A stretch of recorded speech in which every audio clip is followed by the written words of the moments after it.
श्री स्वामी समर्थ. तर हे बघा, स्वयंपाकात मला माझा चिक्कूही मदत करत होता. तर आज बेत होता कढी आणि भजे बनवायचा. तर भज्यांसाठी पिठामध्ये सर्व मिक्स करून घेतलं. त्यानंतर कढीसाठी सामान घेतलं. इथं मिक्सरमध्ये दही घेतलेलं आहे मी. थोडंसं बेसन पीठ घेतलं आहे. इकडं भज्यांचं पीठही भिजून घेतलं. त्यानंतर चपात्यांसाठी पीठ भिजलं. नंतर भातही लावून दिला. दही मस्त मिक्सरमध्ये बारीक दळून घेतलं. भजे तळून घेतले.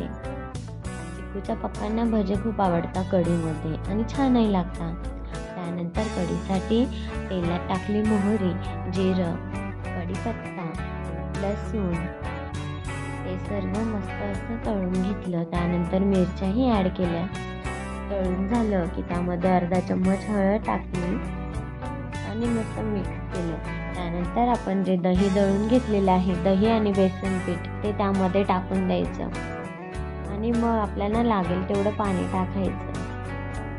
चवीपुरतं मीठ टाकायचं आणि वरतून मस्त हिरवीगार अशी कोथिंबीर टाकायची, जी मला चिकू निवडू लागत होता.